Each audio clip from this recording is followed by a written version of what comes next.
Queremos darles la bienvenida a uno de los actos culminantes en este año de festejos por los 80 años de una editorial que cuenta en su catálogo con autores como Fernand Braudel, como John Maynard Keynes y hoy como Thomas Piketty. Estamos emocionados, contentos, nerviosos, satisfechos de presentar El Capital en el siglo XXI de Piketty, una obra que está modificando los términos académicos y políticos en que en el mundo entero se discuten asuntos como la desigualdad en el ingreso y la riqueza, la igualdad de oportunidades y la intervención gubernamental. Quiero agradecerles primero que nada a todos ustedes por estar aquí esta tarde. Quiero agradecer a Thomas Piketty por su disposición para viajar a Guadalajara y a la Ciudad de México para participar en la presentación, en esta presentación y en diversos actos académicos que tendrán lugar en el CIDE, la Universidad Nacional Autónoma de México, la Universidad Autónoma Metropolitana, el Colegio de México y el Senado de la República. Quiero hacer unos cuantos agradecimientos muy brevemente antes de darle la palabra a Gerardo Esquivel. Aunque no está en esta sala, yo sé que Tomás se lo dirá, queremos agradecer a Martine Issa de Seuil, sin cuya intervención este acto, este libro no estaría en el Fondo de Cultura Económica. Queremos agradecer a la Embajada de Francia por su ayuda puntual para hacer el libro y para hacer realidad la presencia de Piketty, así como al Centro de Investigación y Docencia Económicas. Vamos a tener una breve intervención de Gerardo Esquivel. Gerardo Esquivel es un economista, una activa voz en las redes sociales y en los medios de comunicación. Pertenece al Colegio de México, al Comité Editorial de Economía del Fondo de Cultura Económica. Y no solo eso, sino que contribuyó a dar forma a la voz de Thomas Piketty en español, pues es el revisor técnico de la obra. Después voy a darle la palabra a Piketty mismo, pero lo más importante, y es algo en lo que él ha insistido, le vamos a dar la palabra al público para recibir durante 10 o 15 minutos preguntas sobre esta obra. Sin más, Gerardo, por favor.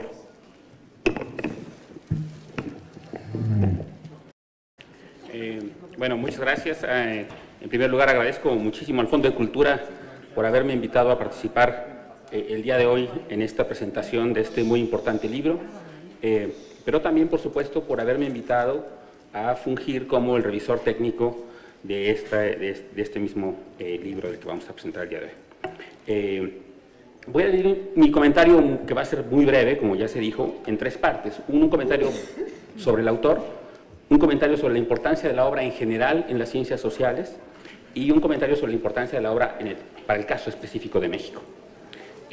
Sobre el autor, lo que quisiera comentar es, leí una reseña inglesa que cuando hablaba del libro, hablaba de la importancia del libro y tal, pero una cosa que decía, que me llamó mucho la atención, es que hacía referencia a que el libro había sido escrito por un oscuro economista académico francés. Así lo definieron.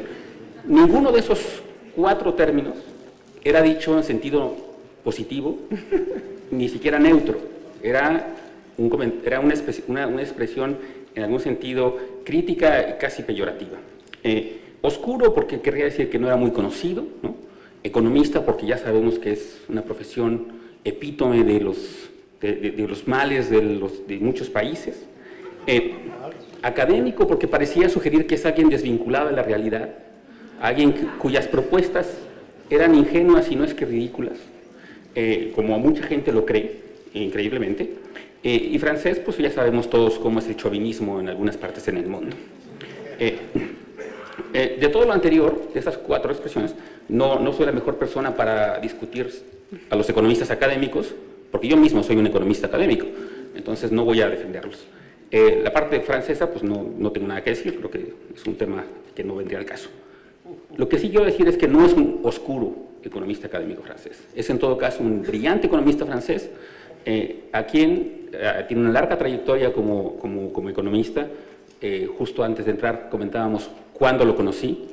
En 1993, yo estudiaba el doctorado en en Harvard, y llegó un gran rumor a toda la zona de Cambridge de que estaba por llegar un economista muy joven, que entonces tenía 22 años, a ser posiblemente uno de los profesores más jóvenes en la historia de MIT, y era el autor Thomas Piketty. Y en ese entonces, en su versión, en su encarnación como economista matemático, había escrito una tesis muy breve, muy importante, que se tradujo en artículos publicados en las revistas académicas más respetadas, y que estuvo en Cambridge durante algunos años en lo que él llama, y él mismo describe en su libro, como su sueño americano. Un sueño americano del que se decepcionó, se desilusionó, como lo describe en el libro, y regresó a Francia, donde inició entonces un trabajo en otra dimensión, que es, después de 15 años de colaboraciones y de trabajos individuales y en colaboración con otros autores, se está traduciendo, entre otros libros y otras publicaciones, en lo que hoy día conocemos como el Capital en el siglo XXI. Entonces, en ese sentido creo que no lo es ahora, no es un economista oscuro ahora, no lo era antes tampoco. Sobre la obra, ¿qué se puede decir de la obra que no se haya dicho ya? Digamos, si ustedes conocen o han escuchado las reseñas muy conocidas de Krugman y de Stiglitz, entre muchos otros, ¿no?, que han descrito al libro como uno de los libros más importantes de la década, por ejemplo, es difícil agregar algo más a eso, sobre todo dada la autoridad académica de estas dos personas. Sin embargo, yo agregaría una cosa adicional a eso, que es, no solo creo que va a ser una de las obras más importantes para los economistas de esta década y quizá de las décadas por venir, sino creo que va a ser un libro muy importante en general para las ciencias sociales. Y digo en general para las ciencias sociales porque una de las cosas que hace el libro es trata de interactuar con otros científicos sociales. Hace un llamado, inclusive, a que otros científicos sociales lean el libro, lo conozcan, lo entiendan y que empiecen a discutir estos temas con un enfoque parecido al que él usa en términos de no tenerle miedo a los números y lograr un diálogo mucho más profundo entre las diversas disciplinas de las ciencias sociales. Y hace énfasis todo el tiempo en que llamarle ciencia económica, como muchos economistas le llamamos, es simplemente un signo de arrogancia, porque en realidad la economía es una subdisciplina de las ciencias sociales. Y en ese sentido creo que en efecto va a ser un libro muy importante en general y en las ciencias sociales y en particular, por supuesto, en la economía, ¿no? Y hay muchos temas en los cuales va a ser muy relevante. El libro va a ser, insisto, utilizado, creo que debería ser utilizado y una referencia fundamental para politólogos, para sociólogos, para historiadores económicos, etcétera. Porque hay muchas cosas en el libro de las que todas esas profesiones, esas disciplinas, se van a poder beneficiar enormemente. En el caso de la economía y de la sociología y de otros aspectos, creo que ya no podremos volver a hablar de desigualdad como lo habíamos hecho hasta ahora, haciendo alusión a cifras que provienen de las encuestas de hogares, que es como lo hemos hecho todos hasta ahora, o lo habíamos hecho hasta ahora. Ahora, cuando hablemos de desigualdad, necesariamente deberemos pensar, como lo hace el libro, también en la parte más alta de la distribución, que no está necesariamente reflejada en las encuestas de hogares. Y entonces, pero tampoco pensar solamente en los multimillonarios, en las listas de Forbes, sino pensar, como lo sugiere el libro, en grupos de la población mucho más específicos, pero que son más relevantes desde el punto de vista analítico, como es ya no el 10% más rico de la población, sino el 1%, el 0.1% y en algunos casos incluso el 0.01%. Porque en esos casos estamos hablando, por ejemplo, en el caso de México, cuando hablamos del 1% más rico, estamos hablando de 1 millón de personas. Es decir, es un grupo significativo de la población que puede concentrar una parte muy importante de la riqueza y en ese sentido puede ser muy importante en general en la estructura económica del país.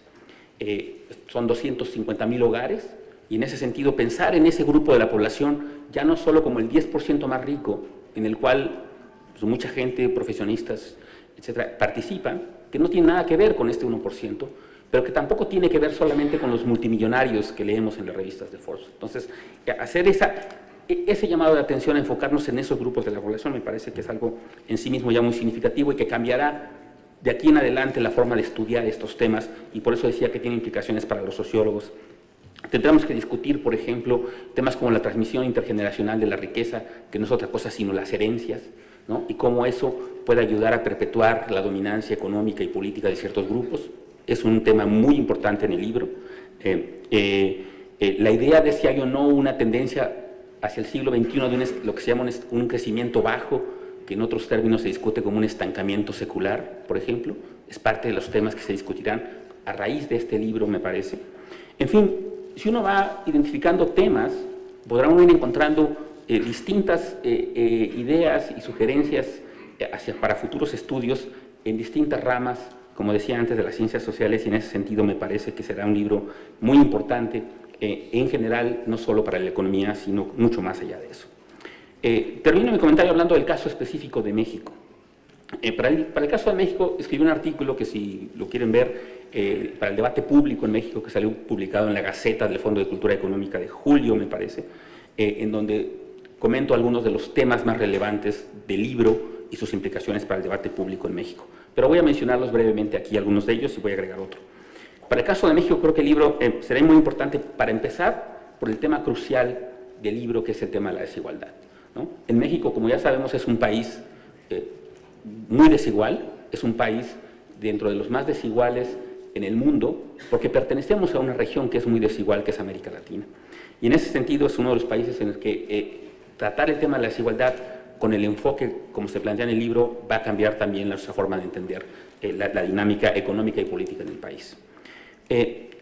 Vinculado a esto está el tema de la transparencia, que me parece que es un tema muy importante, porque México es uno de los pocos países de su tamaño y su importancia, y si no me equivoco, el único país de la OECD para el cual no se cuenta con la información fiscal suficiente para hacer un análisis de los ingresos de los más ricos en el país, como sí ocurre en muchos otros países para los cuales se conoce esa información.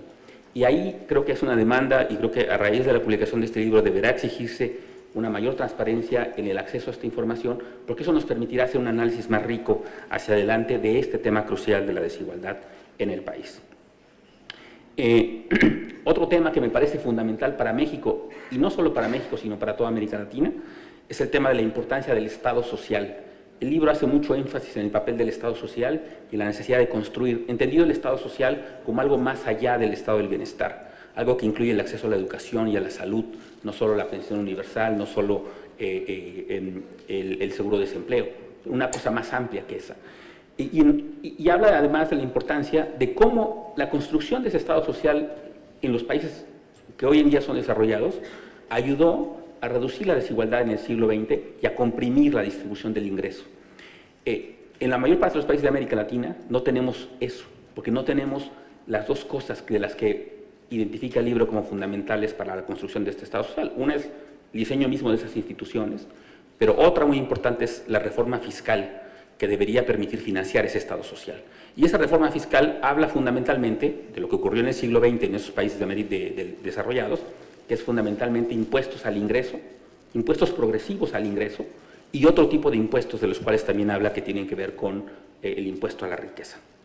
En ese sentido, me parece que entender que eso fue fundamental en el siglo XX para la compresión de la desigualdad en los países desarrollados, y el hecho de que en los países de América Latina no tenemos ni la uno ni lo otro, es decir, ni el Estado social, ni el Estado de bienestar, pero tampoco la estructura impositiva que permita financiar eso, creo que es una señal muy importante de hacia dónde podemos dirigirnos, antes incluso de pensar en avanzar en una dirección, como la plantea el libro, de impuestos a la fortuna o impuestos a la riqueza.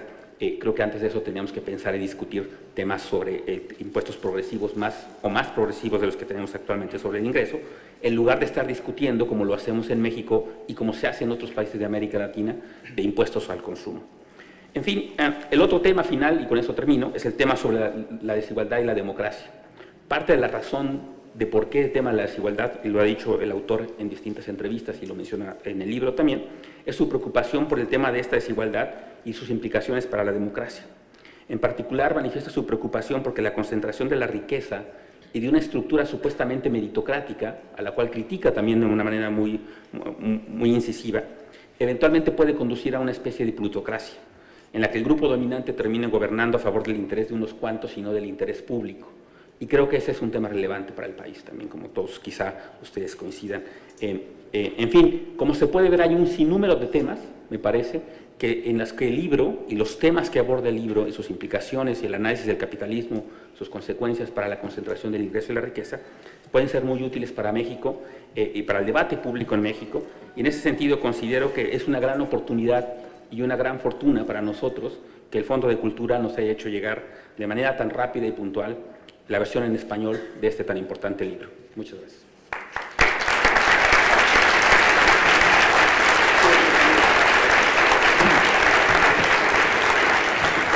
Muchas gracias, Gerardo. Se ve que tu recorrido en las últimas 20 horas por Londres, Madrid, la Ciudad de México y Guadalajara no mermó tu inteligencia, hizo el esfuerzo para llegar en ese tiempo récord hasta acá. Te agradezco mucho ese esfuerzo y estas palabras. El libro que estamos presentando hoy está lleno de información, lleno de datos realmente muy importantes. Déjenme darles unos datos poco importantes, unos datos triviales sobre el libro, que sin embargo hablan de su importancia.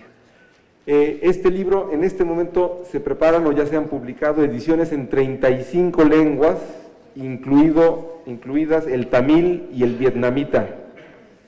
Se han impreso, todavía no hay una gran diferencia para los editores, una dolorosa diferencia entre los ejemplares que se imprimen y los que se venden, pero al menos se han impreso 1.3 millones de ejemplares en esas 35 lenguas. En este momento, de esos, poco más de 70,000 ejemplares están en español. Algunos de ellos los están aguardando impacientes en la puerta, pueden salir y firmarlos y después pedir a Tomás Piketty que se los firme, porque vamos a tener una firma en la sección, en el área internacional, donde los esperamos al terminar esta presentación. Ese es el conjunto de datos triviales. Para hablarnos más de los datos importantes, voy a darle la palabra ahora a Tomás Piketty, a quien agradezco en lo personal su presencia esta tarde.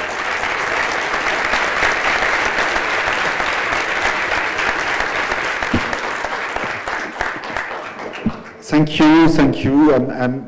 First of all, I would like to apologize for not being able to speak in Spanish. And as you can hear, I am not very good with foreign language, and I'm sorry that my English sounds a lot like French, but I'm very, very grateful to Fondo de Cultura for publishing my book in the Spanish language. I was told this was a very beautiful translation, although I'm not able to judge, but the English translation was very good, and I'm very grateful to all those who have contributed to make this book available in Spanish. So this is a book about the history of money, the history of income and wealth distribution.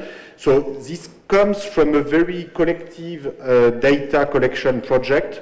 So, I am the only one responsible for the mistakes that might be in the book, but I am certainly not the only one responsible for all the historical data that was collected. So, the issue of inequality has played an important role in the history of political economy since the 19th century. So in the 19th century, Malthus, Ricardo, Marx were very concerned about the distribution of income and wealth, and sometimes they had very good intuition about what was going on around them, in particular the stagnation of wages and the rise of profits during the first two-thirds of the 19th century was a big part of the inspiration for Karl Marx and other writers. But one of the limitations is that they had very little historical data. Now, in the 20th century, a number of scholars have started to collect historical data on income and wealth, in particular Kuznets and Atkinson. But until recently, this data collection effort was relatively limited. And what we were able to do with a very large number of colleagues, in particular thanks to the new information technologies, is to collect historical data at a much larger scale than what's possible before. So together with Tony Atkinson in Britain, Emmanuel Saez for the US, Facundo Alvaredo, who's from Argentina and was worked a lot on Spanish-speaking countries, with Abhijit Banerjee in India, Nancy Chian in China. Over 30 people have contributed to this very international data collection project. And what the first thing that the book is doing is to try to put all all this historical data together and to tell a story about wealth and about the different mechanisms that can explain the evolution, the historical evolution for the distribution of income and wealth that we find in the data. And I try to show in the book that the history of money, of course, is much more than an economic history. It involves social forces, political forces, cultural forces. I think this is a very accessible book. You know, it's a bit long, and I apologize for this. Although in this edition, it looks almost like a reasonable book. I mean, in some countries, the paper was not so well chosen, so it looks much bigger. But you know, in this edition, it doesn't look too frightening. It's a bit long, but I think it's really readable and accessible. It's not at all a book for economists. It's a book for everybody because issues of income and wealth are too important to be left to economists. So in the book, I try to show that if you want to understand the dynamics of inequality, you need to look not only at economic data, but also at the evolution of belief system and perceptions and representations of inequality, because ultimately it is this representation of the economy and of inequality that determine the political institutions, the policies, which themselves will shape the dynamics of inequality. So this is why in the book I also talk a lot about political debate about inequality. I also refer to literary representations of inequality. So I talk a lot about the way inequality is represented in the literature of various countries, in particular in France, in Britain, with Balzac and Jane Austen. But of course, this is true in every literature. So in Balzac, you have this very powerful and expressive way of showing the consequences of money and inequality for the life of people, but you also have that in more contemporary literature, including, of course, in the literature of Mexico and one of the most recent novels, of the latest novels of Carlos Fuentes on La Voluntad y la Fortuna, talks also a lot about the transmission of wealth and the power of money in a country like Mexico. So it's not the same writing as Balzac, but in a way it's equally powerful. And the story concludes with an assassination in order to get hold of the inherited wealth, which is a possibility that Vautrin mentions to Rastignac in Le Père Goriot, but although Rastignac is very interested in money as well, he doesn't want to go so far as to commit an assassination, which happens in Carlos Fuentes. So maybe this is a sign that the violence in the capitalism of Mexico, is even greater than that in France in 1820. But in any case, I think the literature has a lot to tell us about the consequences of money and the consequences of inequality. So I don't have the talent of Balzac or Fuentes, so I am not able to have this expressive power. So I use a different kind of language, which is the language of the social sciences. So I use statistical categories like the top 1%, the bottom 50% in a society. I think it's a language which is certainly less beautiful and less expressive than the language of the literature, but which also can be useful to analyze inequality. And these different forms of expressions, I think, are complementary. And we should not oppose, these different forms of knowledge. The categories of the bottom 50% or the top 10% in a society maybe it's not always very poetic, but at least it allows you to make comparison across societies which are otherwise very difficult to compare. So you were mentioning the 1% in Mexico. This will be 1 million out of 100 million. This is a small group, but this is sufficiently large to have a strong impact on the overall economic structure and power structure in a society. In France, in 1789, the aristocracy was roughly 1% of the population, between 1 and 1.5% of the population. And of course, it would have been a mistake to believe that this is negligible. This was a sufficiently large group to structure the overall social structure of society. So, making this comparison between societies, I think, can allow us to design better solutions for the future. One of the interesting lessons of the history of inequality is that it's an history that's full of surprise.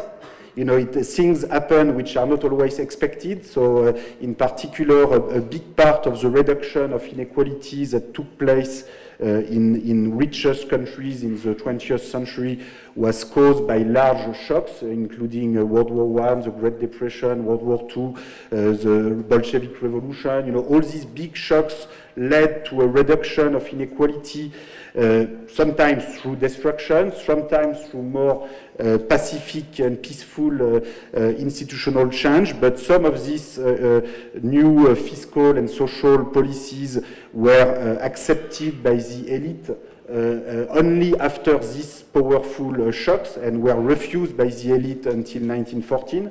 So in my country, in France, the progressive income tax was created in the summer of 1914, exactly 1 century ago, and this was not to pay for schools or for education. This was to pay for the war, to go to war with Germany, and the French Senate accepted to vote the income tax only to pay for the war, and did not accept to create it before.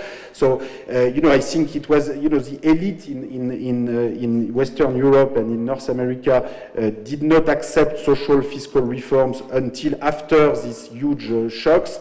And I think these are important lessons for today. So I would like to apologize that Mexico and Latin America doesn't take more space in the book. I would like to devote more space to the case of Mexico in the book.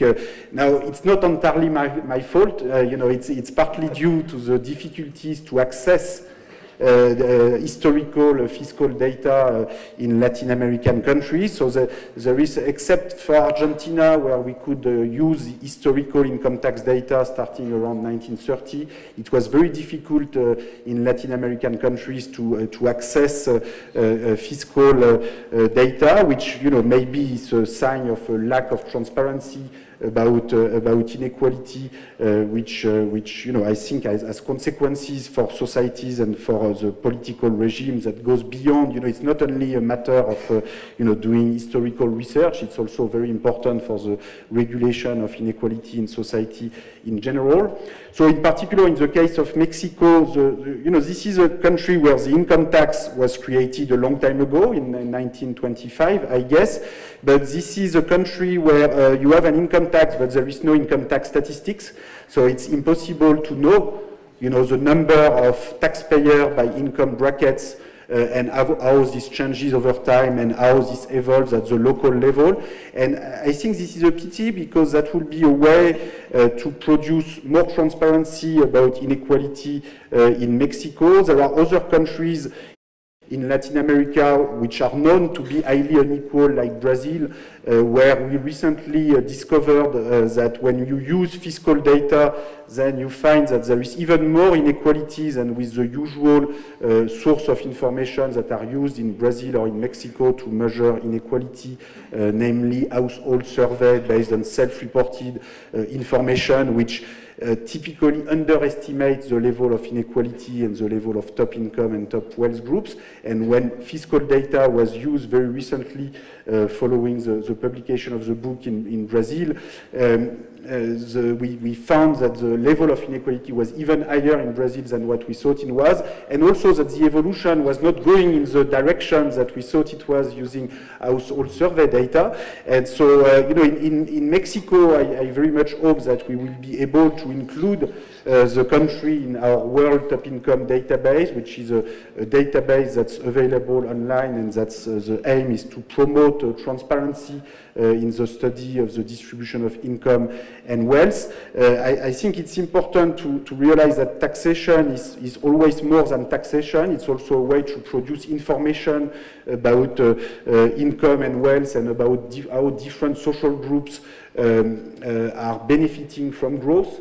it's very difficult to have a peaceful debate about inequality and taxation without information. Well, it's always difficult to have a peaceful debate about taxation. You know, people get very excited all the time, and you know, that's part of the game, and it will always be like that. But you know, at least if you have better information, we can better focus on the important questions. I think it's also a way to build trust in the government and to fight corruption. You know, publishing data at the local level with the number of taxpayers year after year, including for very high income brackets, could be a way to realize that maybe sometimes the income tax system is not applied the way it should, and so this is a way to put pressure on the government and to allow citizens and social and political forces to put pressure in order to ask for a more transparent fiscal system.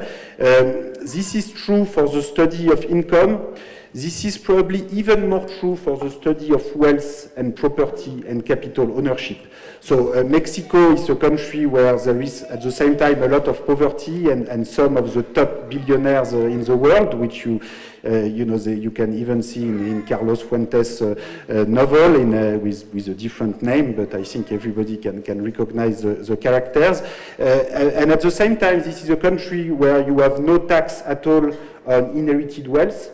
So there used to be a tax on inheritance in Mexico that was created in the 1920s, but it was repealed in the 1960s. And so now it is 0%, you know, which is really very small, especially if you compare to the large level of tax on consumption and indirect tax that many people are paying in Mexico. So when you go shopping or when you pay your electricity bill, you pay a lot of tax, but if you receive millions or dozens of billions of pesos through your family wealth, you pay 0%, you know, which is a very odd way of organizing the tax system, and I think going toward a more balanced and more equitable distribution of the tax burden is also a way to build more trust in the government and to contribute to make to improve fiscal consent and you know, the willingness of the middle class and the poor to contribute to the financing of the common good. If people feel that the people at the top are paying less than they do, you know, it's very difficult to build that kind of consent.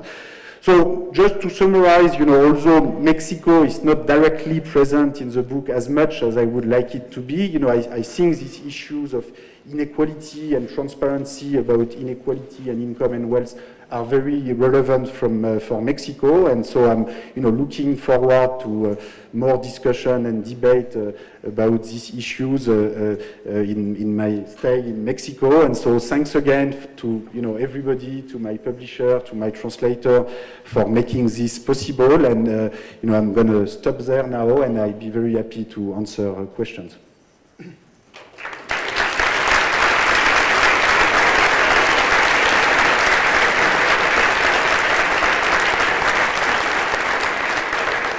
Como estamos convencidos de que este será un long seller, quizá en una futura edición de este libro aparecerá un capítulo o aparecerá información sobre México y sobre América Latina.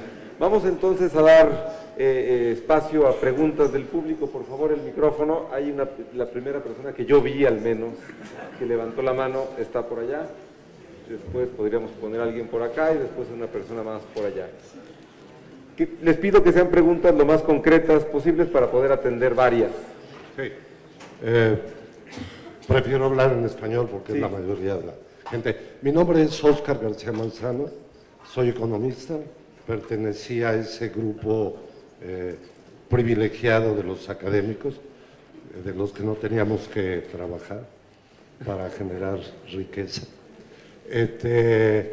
Creo, esto más que una pregunta es un comentario, creo que tu libro es el tercer libro de una trilogía donde tú eres el tercero. El primero fue en 1899 con la teoría de la clase ociosa de Veblen y que nos habla de esa clase pudiente, de los duques, de los condes y donde nos narra su vida, citando algunos de los autores que tú Por favor, dijiste. silencio, dejemos que termine. El segundo es La élite del poder, del C. Wright Mills, que continúa en 1954 con el mismo estudio, y el tuyo ya con el análisis estadístico que ninguno de tus antecesores tenía, logra una consolidación muy buena. Muchas gracias. Felicidades. Por el comentario. Gracias. Déjenme simplemente aprovechar el comentario para hacer un comercial. Los 3 libros fueron publicados por el Fondo de Cultura Económica. Hay una pregunta por acá, por favor. Después vamos allá. Allá hasta atrás primero y después acá. Por favor. Hola, ¿qué tal?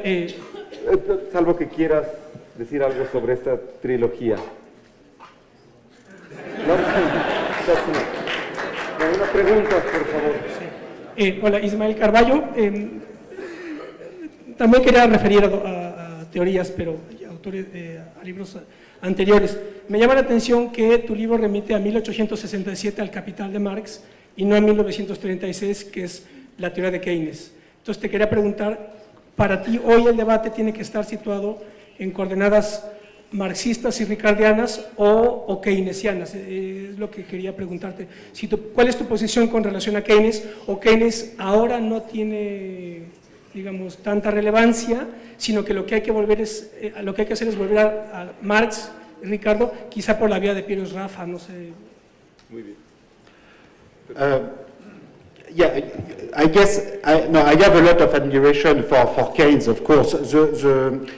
I guess Keynes was less concerned about the long run evolution. You know, Keynes, of course, was writing in a context where the short run was so big, you know, with the Great Depression and the interwar context, that he was very much focused on the analysis of short-run business cycle and the fluctuation. And you know, this is a very, very important analysis. It's just that Keynes was probably less interested and less concerned about the very long-run evolution of the distribution that I am. So this is why, you know, in a way, my work is trying to put back at the center of economic analysis the study of the distribution, which is something you found in the 19th century, not only with Marx, but also with Ricardo, with Malthus, with many authors. You know, I think in the 20th century, of course, the huge shocks caused by the war, the Great Depression, World War II, you know, dominated economic thinking for a long time, and for good reason, because of course these were huge shocks. And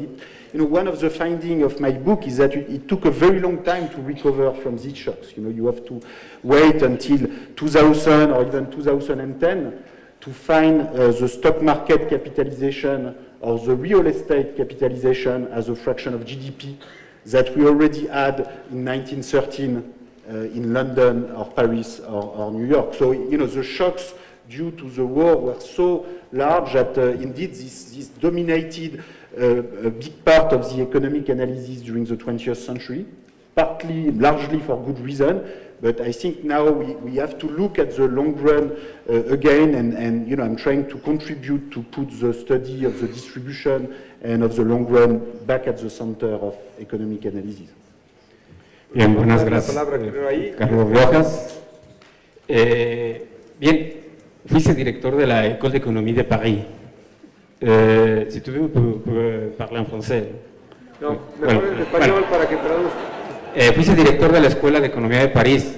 Y la pregunta es, ¿cuál es la característica intelectual de esta Escuela de París? Es decir, ¿estará ahora iluminada por el piquetismo? Y es la primera. Y la siguiente pregunta, una vez que ya se lee el libro, ¿por qué le has puesto del siglo XXI? Yo lo encuentro como más fructífero para entender la dinámica del capital del siglo XX y no del siglo XXI. Y finalmente, un comentario que ya tú lo has mencionado, yo veo el libro un poco eurocentrista, diría un mucho. Quizás eso se debe a las fuentes que has estado manejando. ¿Qué impresión tienes tú al respecto? Okay. Can you repeat the last part? I'm not sure I understood. Je trouve le livre un peu eurocentriste, plutôt occidentalisante, mais ça dépend des sources aussi. Occidentalocentriste, oui. Ok.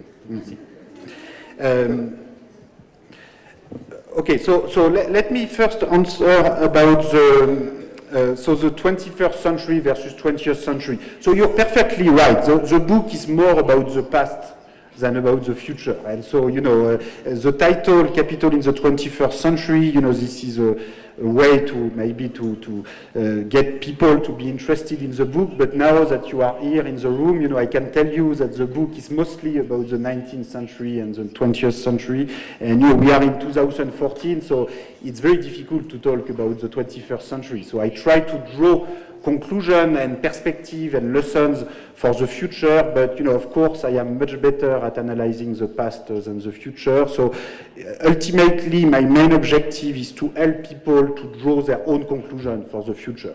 So the part 4 of the book, it's I try to draw conclusions, but I have no problem if people draw different conclusions. We are in the social sciences, and there are different ways to interpret historical trends. Now, regarding the Paris School of Economics and there are many different people in the Paris School of Economics working in completely different areas of economics, so it's not at all centered on what I've been doing. On my own trajectory, I had a very good time in the US. I loved it in Cambridge, and I had a very good time at MIT as a young assistant professor. But at the same time, I was not entirely convinced by US economists. I thought they were a bit too self-centered in a way. They had a tendency to believe that economists were more clever than all other social scientists and the rest of the world in general, which I think was very much excessive given what I could see. I think I view myself more as a social scientist than as an economist. I think the boundaries between economics and sociology and history are much less clear than what economists tend to pretend. Economists sometimes try to pretend that they have built a science that is so sophisticated that the rest of the world cannot understand, but I think this is a big joke. I think there is no such science, and we have to be very modest. We have to try to collect data, be useful, try to find the different explanations that can work. Simple theory can sometimes be useful, and in the book I try to use very simple theoretical models, but complicated models and complicated mathematics I think are not so useful in economics. Maybe they are useful in astrophysics or quantum mechanics, but in economics, I think we should use very, very simple theory, at least for a long time. Maybe in 1 century we will be so wise that we can move to something else, but for now, I think we should be much more modest. And I guess one of the reasons for me for returning to France, apart from personal reason, is that I felt, I will be, in France, economists and economics as a discipline is not so prestigious and it's not taken so seriously. So the good thing is that you need to be more convincing, in particular historians, sociologists, anthropologists. There's a much more lively tradition of research in this discipline in France, and when I wanted to return to École des Hautes Études en Sciences Sociales, because I was, very much,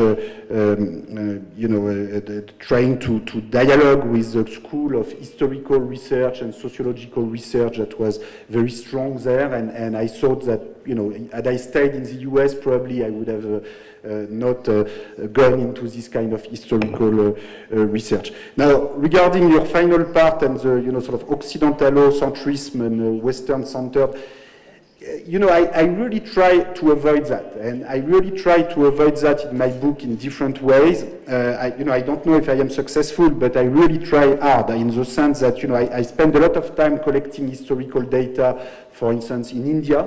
In India, the income tax was created in 1922. A little bit like in Mexico, but there is income tax statistics, and not in Mexico, and this is not my fault.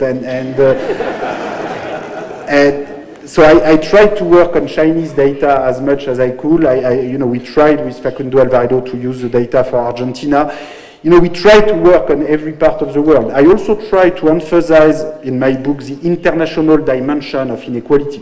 So in particular, when you look at the World War I structure of inequality, the fact that France and Britain, through their empires and their foreign investment, owned a big part of the rest of the world. You know, it's a very big part of the inequality of the time, and I try to emphasize this, and this plays a big part in the history of inequalities that I describe in my book. Slavery also plays a certain part when I look at the structure of private wealth in the United States until 1865. So I try to give a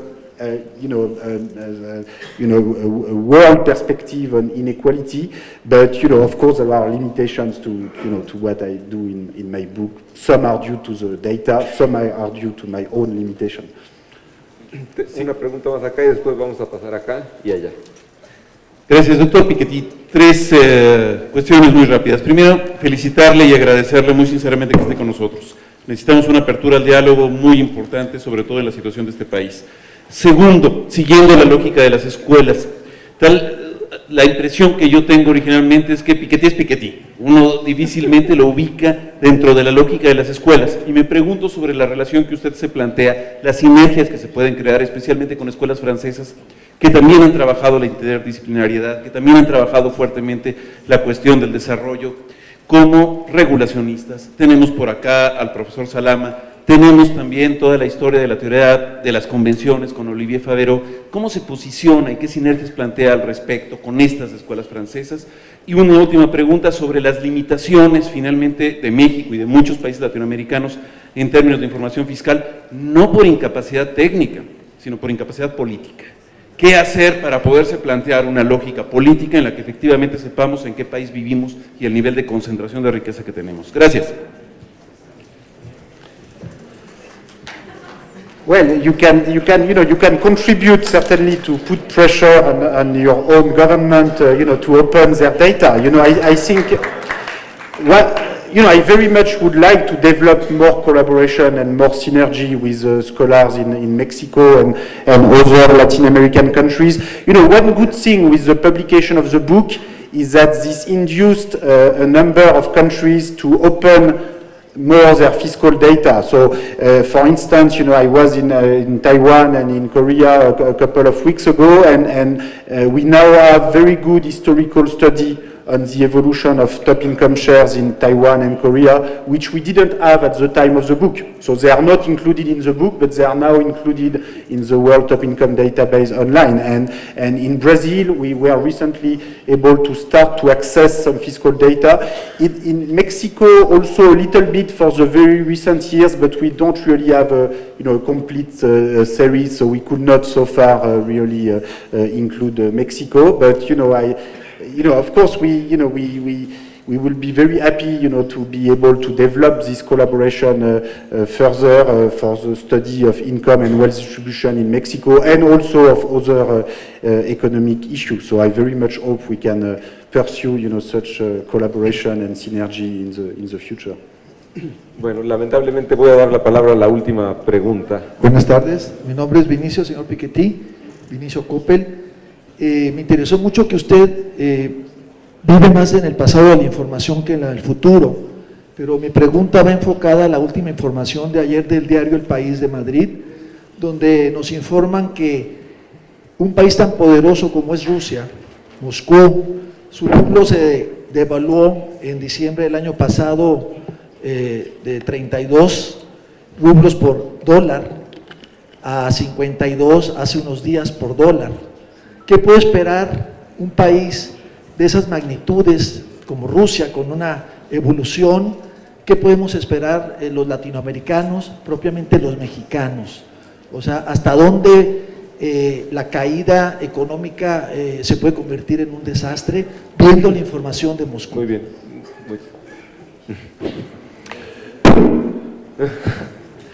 Well, it's information in itself can be useful only if it's used by democratic institution and democratic decision making to reach better policies and to develop better policies. So, and sometimes it's difficult, in the international context, because indeed, individual countries sometimes have to face a big international shocks, including an exchange rate, and this can limit the ability of individual countries to choose the right policy. I think we should not exaggerate this external constraint. You know, I think there's too often this is used as an excuse, you know, not to do the national reform and tax reforms that we could do without asking the permission to other countries. So in the case of Russia, you know, I think this is a country, you know, that could make a lot of progress in terms of justice and transparency within Russia, you know, whatever happens to the rest of the world. So, you know, Russia as a way to fight inequality in, you know, at least post-Soviet Russia, which is very peculiar. You know, they tend to tolerate huge inequalities of wealth with, you know, very wealthy oligarchs who became owners of very big part of the natural resources of the country and who now have a good life in Paris or London, taking you know, dividends away from the Russian economy. And the Russian government doesn't seem to have any problem with this, except when these oligarchs try to do politics and then the Russian government puts them in jail.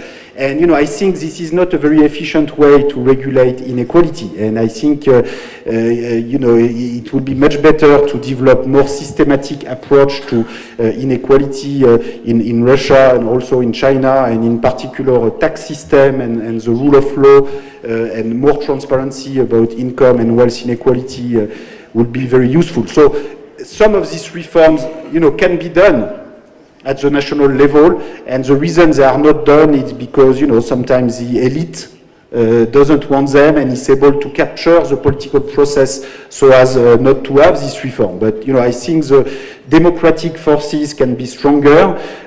You know, the little way in which I'm trying to contribute to this is through the democratization of economic knowledge. You know, I think part of the success of the book comes from the fact that many people, you know, want to make their own mind about these economic issues and don't want to leave them to others, to a small group of economists or politicians. And, you know, I think the democratization of economic knowledge can contribute to the democratization in general. But of course, that's not enough. You know, that's only one little contribution.